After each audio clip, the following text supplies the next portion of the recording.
You're listening to PetLifeRadio.com.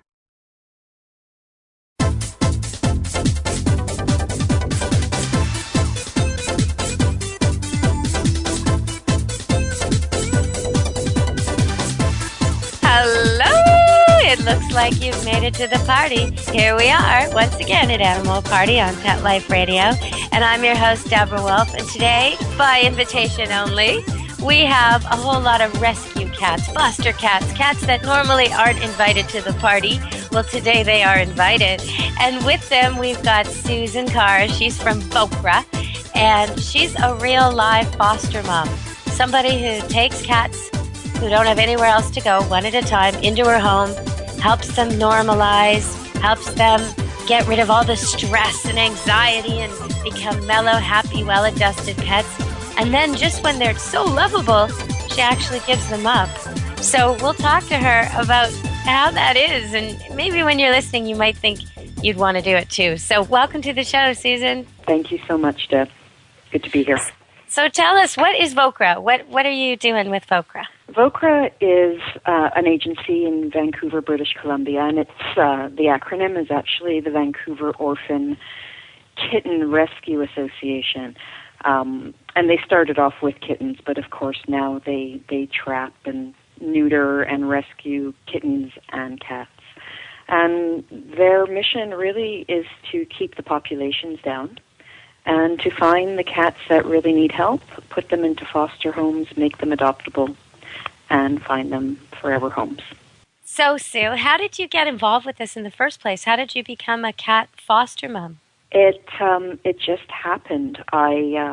My cat passed away, and I let some time lapse, and then started looking to adopt a new pet. And a friend told me about the Vocra website, and I would get on there religiously just about every morning and take a look. And some of the abuse stories or the stories of these animals are posted, and I just couldn't make a decision as to who to adopt because I wanted to take them all. And time went, and I just was not ready to adopt, and I thought, I'm going to foster. And I just plunged in, and Vocra, they were fabulous. They knew I was a first-time foster, and they gave me an easier situation to deal with for my first foster. And I just went from there, and it's just such a rewarding experience. I continue to do it.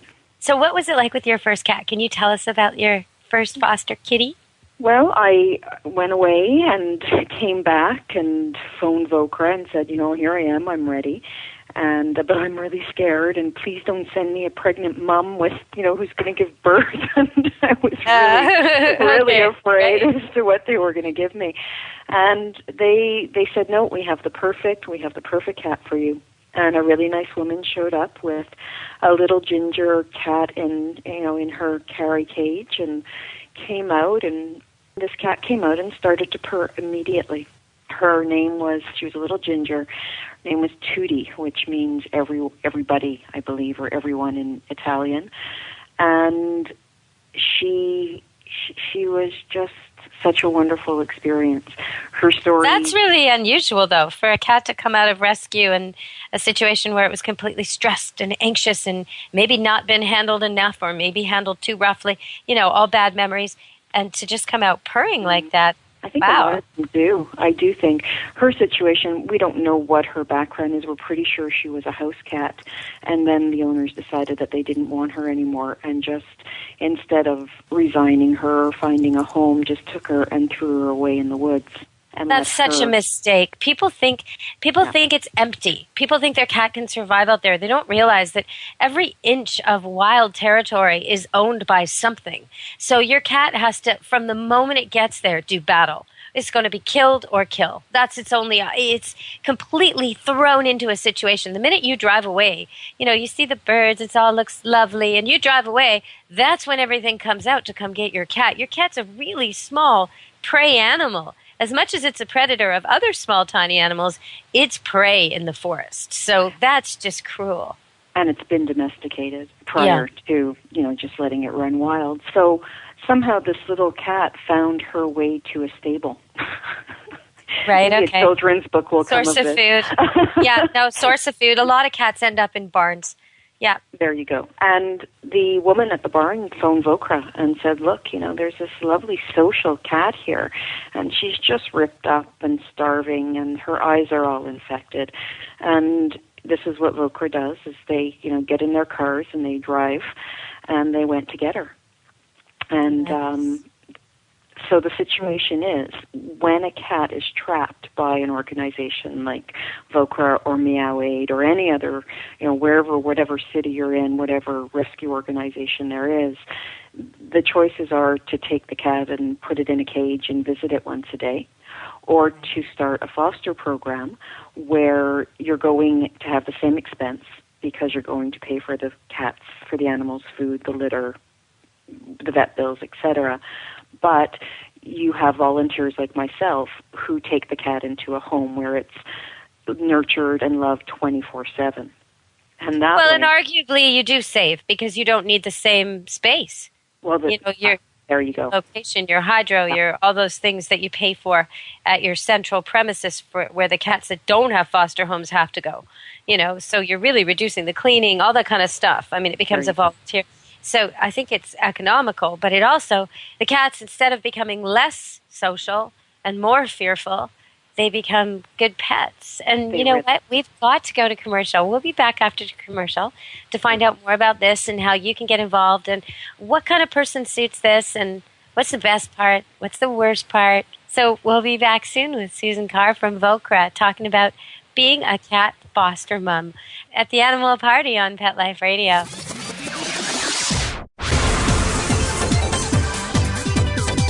Don't go anywhere, because the best is yet to come. Stick around.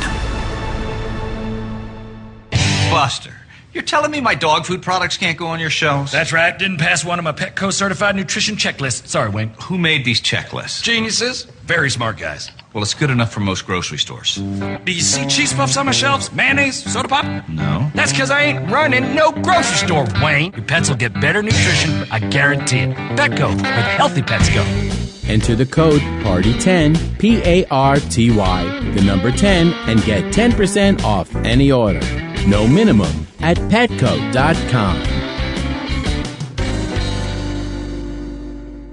Whether they're big, small, hairy, or whatever, you're going to need gear for your feet.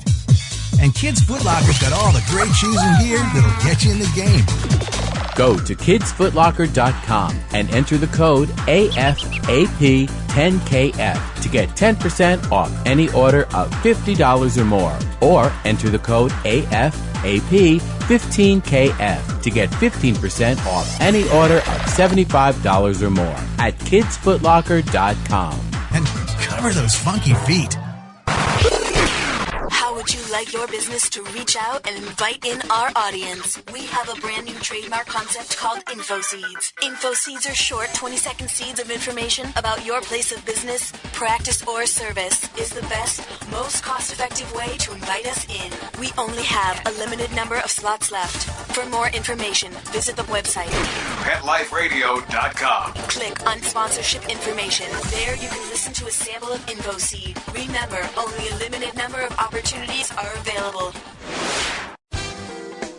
Welcome to Sassy Seniors, a show about our fabulous older dogs and cats. I'm your host, Kelly Jackson. I wanted to create a show to really showcase our senior pets. And, as the human population ages and lives longer, of course, so are our wonderful pets. But many of us with aging pets, it's so interesting. We have a tough time realizing or really admitting that they are seniors. So, in a way, I kind of like to think of our senior pets as wise puppies. What do you think about that? Be sure to join us for another edition of Sassy Seniors. And remember, celebrate your senior pets. Every week on demand, only on PetLifeRadio.com.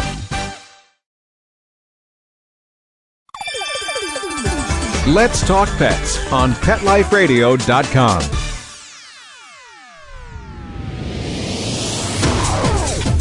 You're inside the VIP room with the hottest party in town.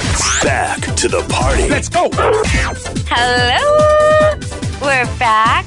It's the animal party. I hope you're ready to party with some cats. Now, these cats, they probably would run from a party. They'd probably hide under the bed. They don't want loud noises and strangers and busy, bustling households because they've just come from a really, really bad situation. They need to chill out and calm down. And Susan, I bet you're pretty good at that. I have learned to be pretty good at that. They tell you what they need. Okay. So how does that go? Well, with my first foster, she looked around for a couple of hours. She didn't need to be in one room. Often, you have to take a cat, especially those who are a little feral, and literally they live in the bathroom for, a while. And I even recommend that. I Yeah. recommend that even for people with socialized happy pet cats when they move or if they go away for the summer and they take their cat with them. When you get to a new location, start slow. Start with a really, really small room for a week or so.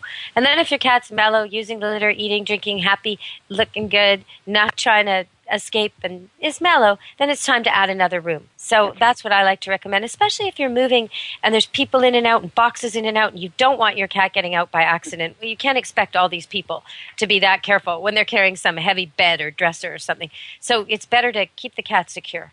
So in this case, you didn't have to do that? You were able to let no. I found within a couple of hours, I found this little one in the hallway of my apartment standing, looking around, and she had one paw up at her chest. And just hanging out. Looking around.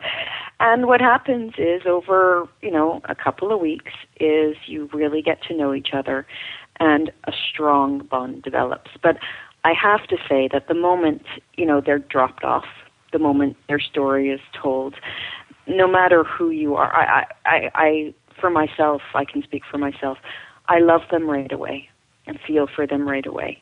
And then what happens in the weeks to come is that you build this relationship, and at times you do forget that this is not your pet. That this is, that's hard. And this actually happened to me this morning. I just, it hit me. It's like, oh my goodness, you're not my cat. I'm going to have to say goodbye to you. But I'm so happy for you that this, and I really focus on these animals. I really pray for them, and I just see them always being safe, always being nurtured, always being loved. And I really hope that when they do leave that I continue to think about them. And I think about every one of them, and I just really hope and pray and send good energy and loving energy to them. Because I think that is the hardest part, Deb, is you're taking them in, you're loving them up, you're teaching them how to trust again, you are showing them that life is safe, and then you're trusting them over to a human being, and hoping that cat stays with that family or that person forever. And if they're not going to stay with that person forever, because that does happen, that they go to another good home and that they're safe for their life. So that is the hardest part, is not knowing, is not trusting other people.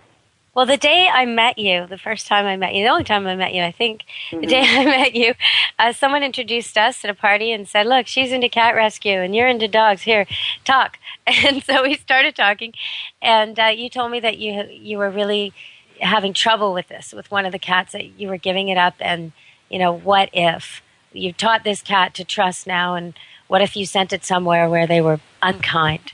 And I really think that when you take an animal, or even a kid, really, when you take somebody who's had bad experiences and all they know is pain and suffering, and they really don't know that there's an alternative, and you show them the alternative, then at least they know what to look for and what to get away from. So probably this cat's going to do great, and the people who come to Voca to adopt cats are going to be great, and it's going to have a great life. But if something goes wrong, if someone moves into the household that's abusive or something, that cat's going to know that's not normal, and that doesn't have to be that way. And it's going to find a way out. It's going to find a window and end up next door or down the street or some other place where they do love it, because now you've set it up to look for that. And so I think that's huge. I hope so. I really do. And I have to say, there has not been a foster that I've taken that I have not seriously contemplated adopting. and this happens all the time. I know other fosters who can't foster anymore because they just fell so in love that they had to adopt. And I'm really trying hard not to do that so that I can continue the cycle. Well, yes and no. You know what? That's the hardest thing for the rescue groups is that the foster homes always become permanent homes, and then they got to get new foster homes, which is bad. But on the other hand, there is a cycle to it, and at some point you will burn out. At some point you're going to need to keep a cat and be done with it. Or you might find a cat that is so oddly suited to you and no one else that really you can't pass it along. Absolutely. And I just want to say, there are a lot of cat rescues at foster, and now there are a lot of dog rescues at foster as well. This is something that they're really trying to start. And if you know of an organization or if you're thinking about doing this, please, I would love for the SPCA to start a foster program for their animals, or every rescue organization to do this. It's such a nice thing to be able to do when somebody comes forward to adopt an animal and you're able to say, look, this one likes morning hugs this way and his catnip this way, and you have a whole journal written out and they know exactly what they're getting. It makes so much sense in so many ways. Yeah, I really do hope that all over the world they'll start having foster programs for dogs and cats because it works so well. It's so efficient. It makes so much sense. In Vancouver, even I know somebody who nearly got kicked out of her apartment because she fostered a huge dog and couldn't find it a home because big dogs are so difficult out here, right, with everybody living in apartments. And that dog ended up being fostered around our neighborhood because everybody fell in love with her and was so concerned about her. And she did get adopted, and there were a lot of people who were interested, and these fosters drove out to check the places out and said, absolutely not. She's not going there. She's not going there. She's not going there. She's out there. Absolutely, yeah. And this was a community that took care of itself. Nice. Yeah. Oh, that's really nice. Okay, so we're going to go to commercial. We'll be back. You need to listen to the sponsors who make this show possible. But we'll be back to the party. And I want to ask you, if you were watching the royal wedding, do you realize how many animals were involved in that royal wedding? How many sniffer dogs does it take to keep a bride safe on her big day? We'll find out after the break. Stay tuned to Animal Party on Pet Life Radio. Don't leave this party before it's over because the best is yet to come. Only losers leave the party early anyway. Party on. Back in a few. Love your pets but wish their medications were a lot less expensive? They are at 1-800-PET-MEDS. You'll not only save on flea and heartworm medications, but on prescriptions for arthritis, incontinence, thyroid, and more. And you get fast service, free shipping, and a 100% satisfaction guarantee. Plus, our licensed pharmacists ensure accuracy, monitor drug interaction, and more. See why over 5 million people have trusted their pet's health to 1-800-PET-MEDS, America's largest pet pharmacy. Call now or order online. Go to petmeds.com/party, PARTY, to get 10% off any order and free shipping on orders of $39 or more. I play tennis because I love to. But inside, I want to win. Take away the court, the net.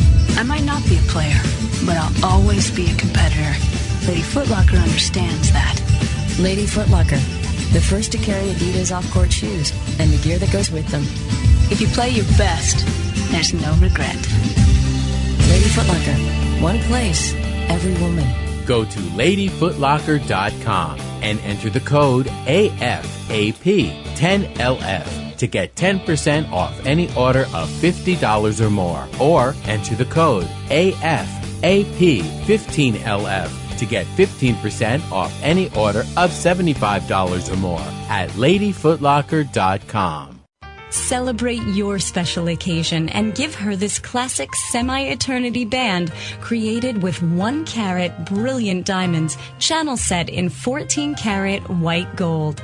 Exclusively yours from ice.com. Free shipping over $150, free returns, and 30-day money-back guarantee. Go to ice.com and use promo code ACTFP and get 20% off your purchase. Or use promo code ADTFP and get 20% off at diamond.com. Ice.com or diamond.com. Get 20% off from Pet Life Radio. Got questions about your hound's health? Need the facts on Fido's fitness or food? You want to unleash your pup's potential? Well, you've come to the right place with Win with Dogs. Here, we learn how easy it is to naturally improve the lives of our furry friends. So sit, stay, and get ready to win with dogs. With me, Raquel Wynn. Exercise, nutrition, interaction, and love make for one healthy, happy hound. Give yourself the gift of knowledge on demand every week right here at Pet Life Radio with me, Raquel Wynn, and Win with Dogs.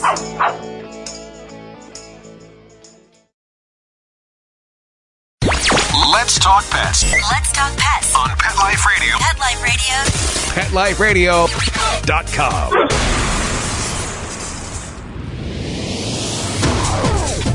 You're inside the VIP room. With the hottest party in town. Back to the party. Let's go. Hello!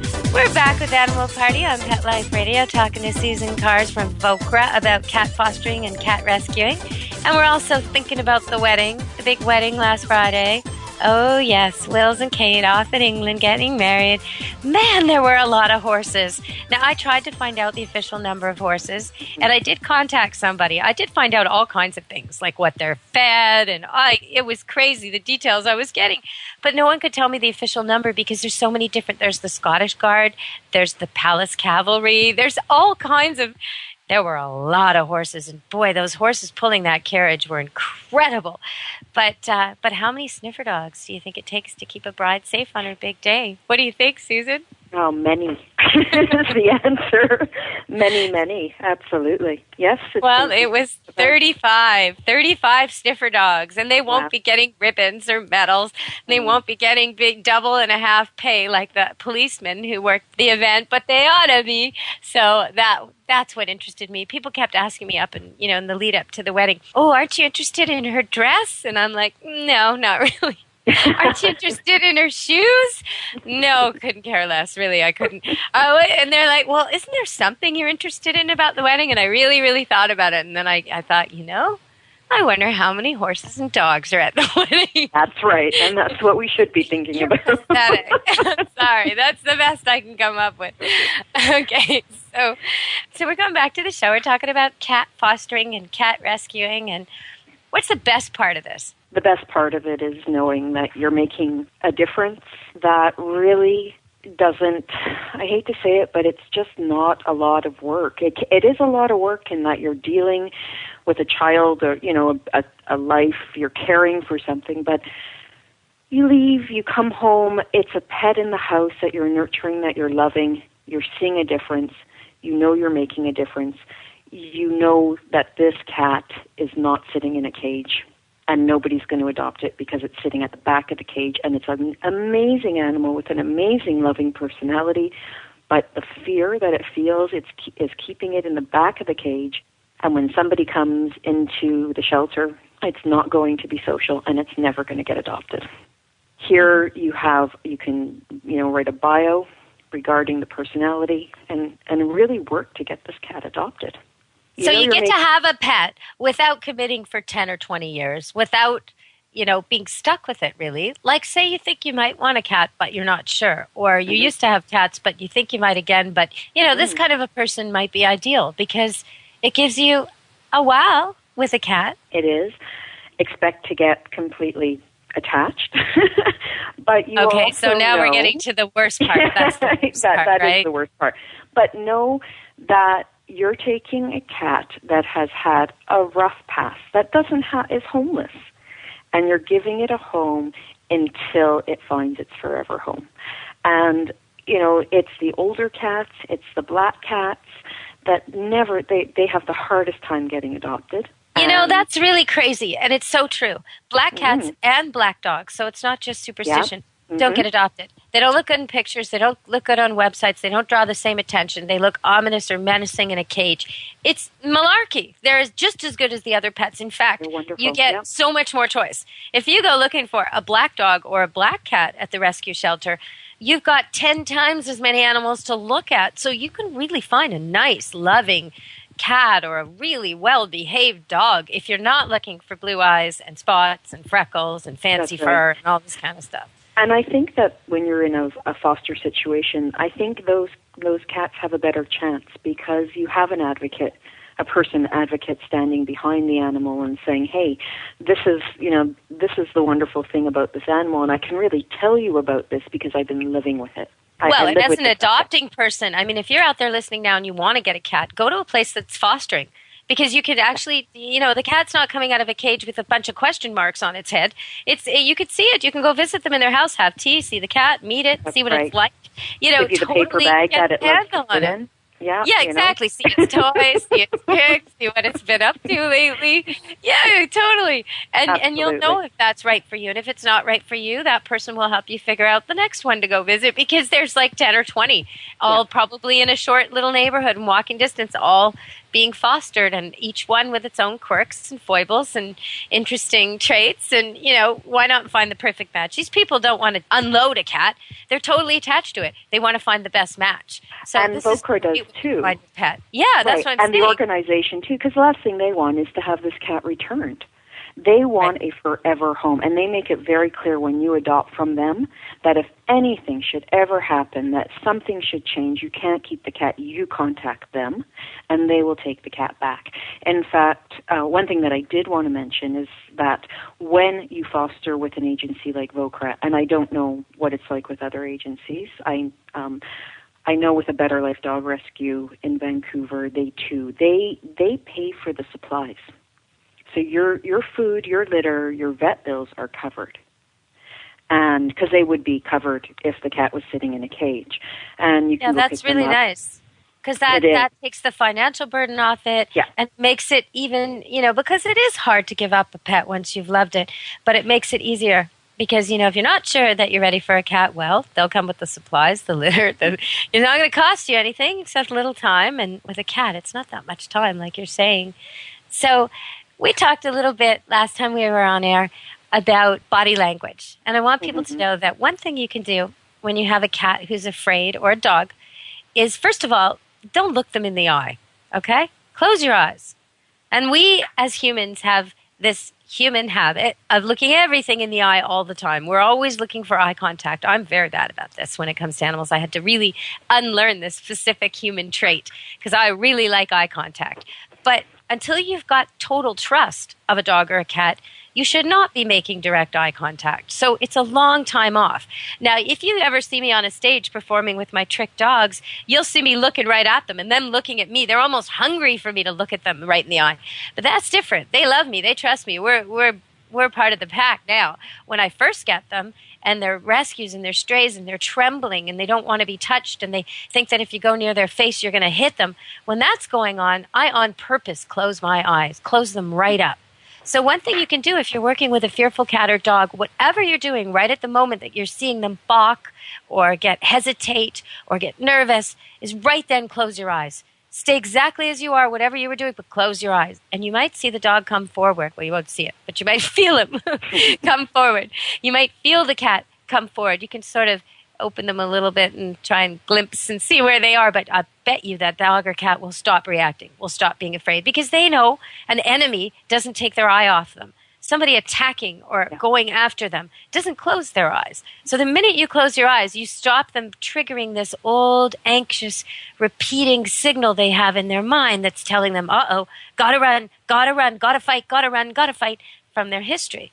When something stares at me, bad things happen. Okay, close your eyes. Now he goes, wait a minute, I was mistaken. Wait a minute, she has a fluffy toy in her hand. Wait a minute, he has a dog toy or a treat or a ball or, and they kind of take in the situation a second time. They reassess things. And so I think that's really helpful. Another thing that's helpful is imitating. And so if your dog or cat is doing a specific thing, like you told me one cat was all of a sudden being super relaxed on the bed, I would imitate that. I would, think that at a distance. That was a great, it happened again. Did you do it? Did you try? Yes, I did. I'll tell your viewer. I have a cat right now who's a little, skittish, and it's taking a little long. He's completely loving, and I just pick him up and smush him all the time because I can now. But one of the first, contact kind of or communication, physical communications that we had was I had gotten on my bed in mid-afternoon to read a book, and he was sitting right on the blanket right next to me.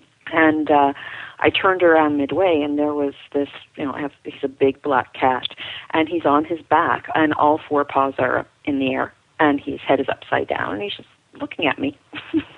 And Deb, you told me to do exactly that, just slither. I slithered down, and I did exactly that, and I looked at him, and the purrs, I wasn't that close to him, but I heard the purrs. And it's fostered a better relationship since then. Oh, nice. Yeah, so very, very helpful. Very helpful. Well, it works with a lot of different species. I used to work with primates and occasionally lions, all different species. And imitation is like my fallback. It's like when I work with kids, singing is my fallback. Mm-hmm. If they're being too wild or hyper or whatever, I break into song and it works. They all join in and calm down and start listening. Well, with animals, whenever in doubt, I imitate them. And normally, it brings them right out. It's like you're echoing them. You're on their level. If they're crouched out, I crouched out. If they're being big, I imitate them a lot of times. Not always, not in every situation, but in the situation where they go from something fearful or negative to something positive but tentative. That's when, if I show them that I'm relaxed too, I'm opening my belly and back too.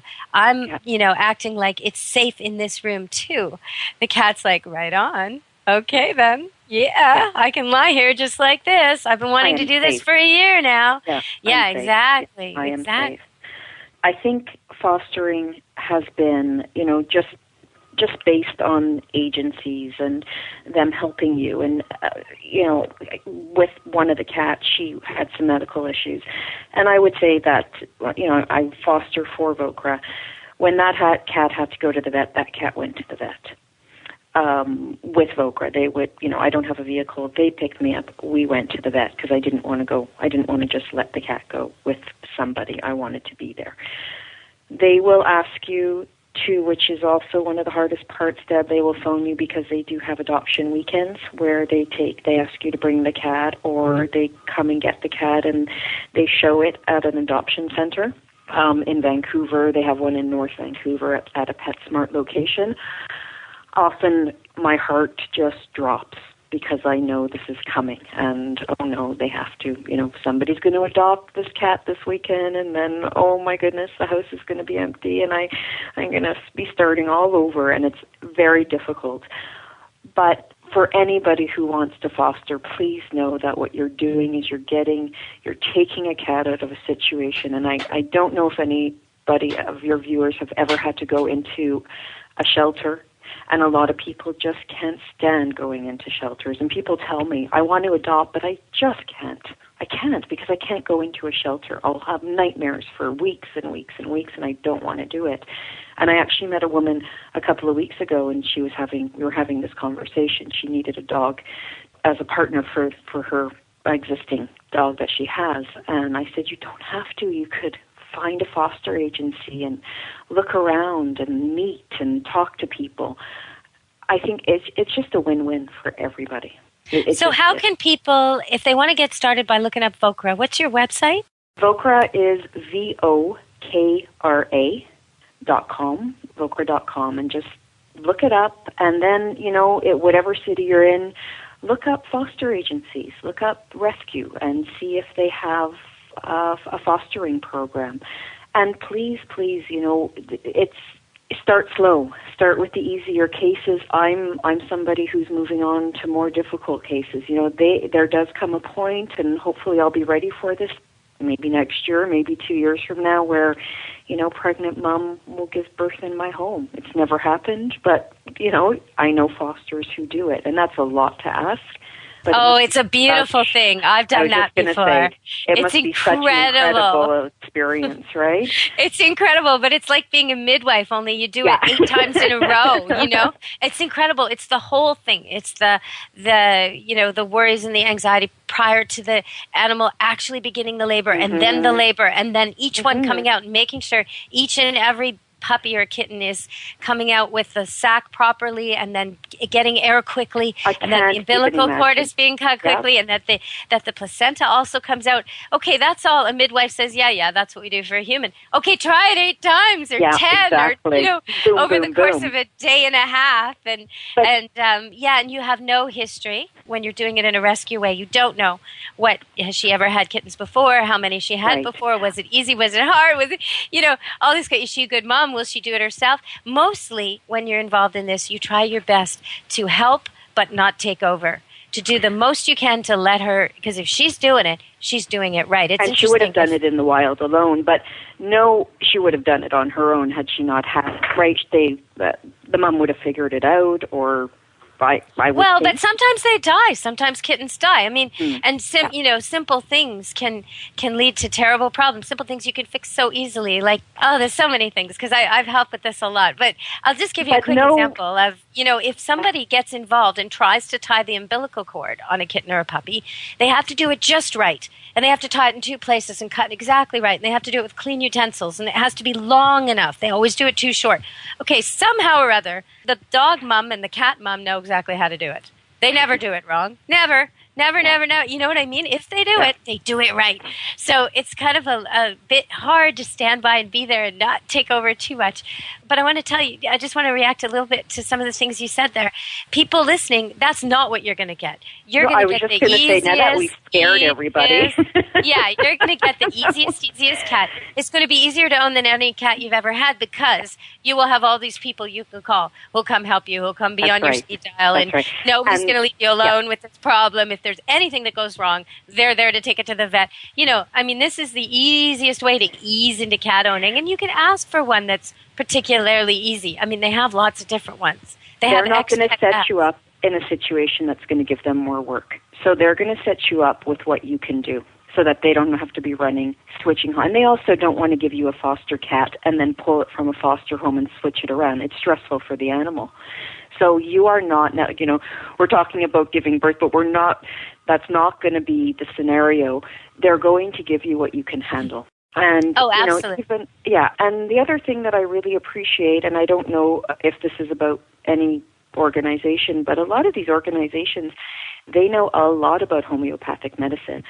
And for an anxious cat, they have a remedy. For, they really try and use homeopathic. I know Vocre uses homeopathic vets. So they help you learn about how to take care of your animals in general. You move on knowing much, much more. The other thing you kind of hit on but didn't explore enough was that these cats, you kind of said, I pick him up and smush him and squish him now that I can. And I could tell, for a long time, it's a real challenge, and there's something so rewarding for you, for the cat too, though. When you get an animal who just won't go near you, who's just absolutely terrified, and then a week or 2 or 3 or 4 later, it's in your lap, it's rubbing against your legs, it's happy to see you, it's grateful, it greets you at the door every day, it purposely puts itself in your way all the time. I mean, that's something, right? You just feel so good about the changes. It's so nice to bring an animal back from fear. I think anybody who takes on a foster situation, you have to be patient, because this is a new family member, and just like as it would be a child who would be, I don't know who these people are, it's going to take me some time to trust. The same behavior patterns happen with an animal. So my estimation for myself in fostering is 6 weeks. When I hit the 6-week mark, that cat is now my cat. We're pretty comfortable. We know each other. Some take longer, some take less.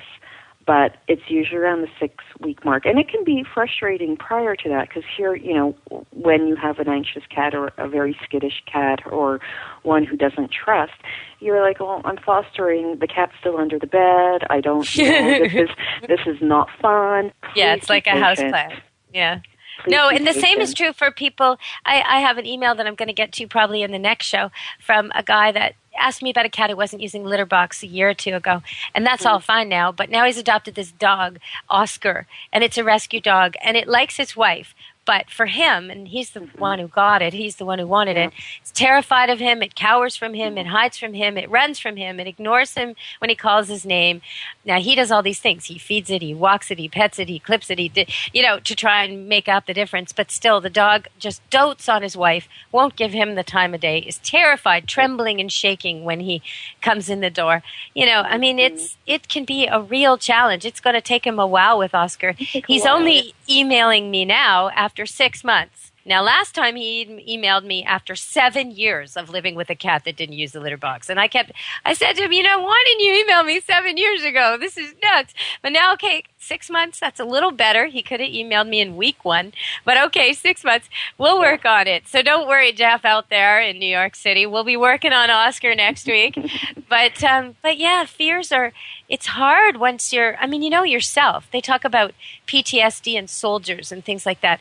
Once you've had trauma, once you've had a terrible car accident, screeching brakes are going to make your heart race, even if you're not even in a car, even if you're just watching it on TV.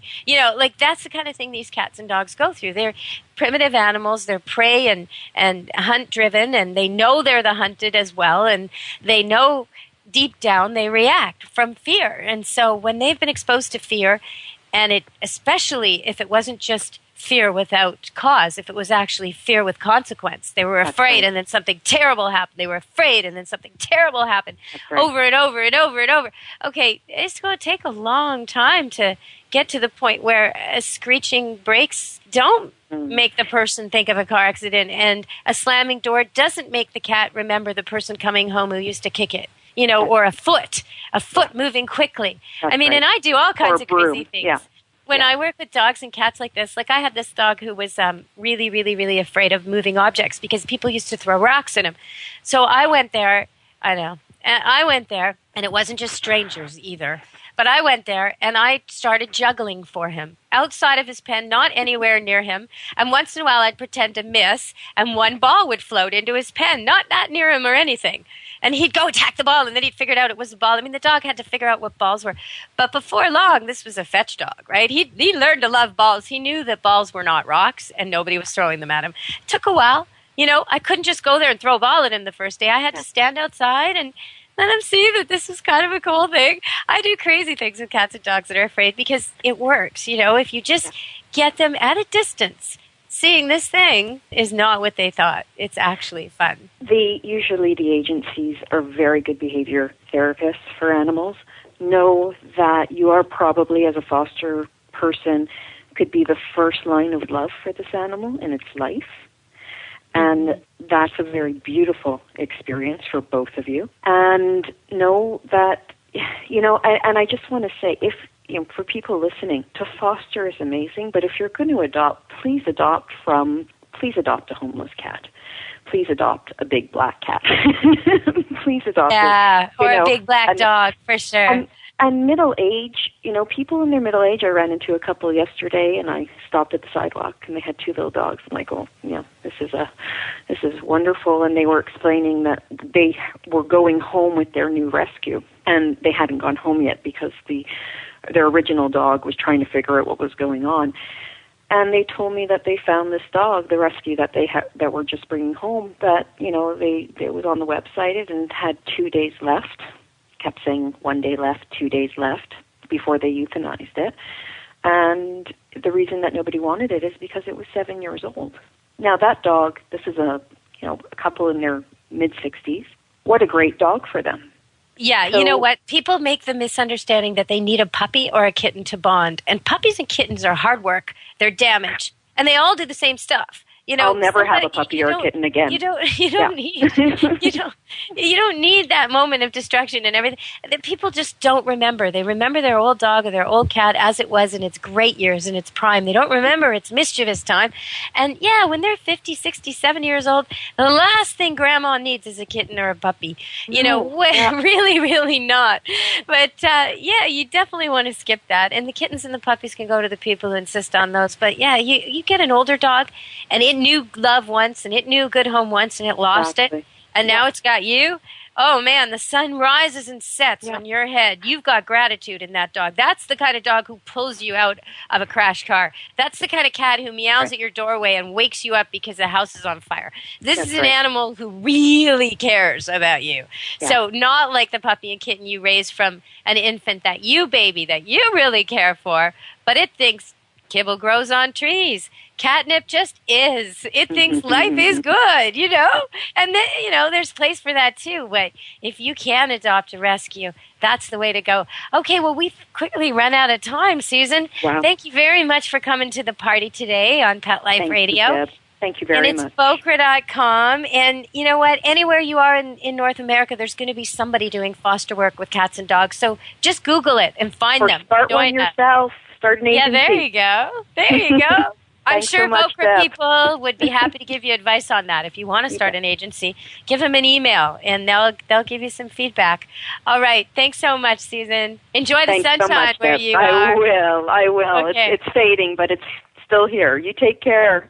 Okay, thank you. All right, everybody. So that was Animal Party on Pet Life Radio, and we were talking to a VOCA representative, a real live foster cat mom, someone who takes them in when they're a mess and helps them calm down and get love and neutralize and get to be well-mannered, happy pets that can go to homes. So if you're looking for a home, go check out the Foster Network near you.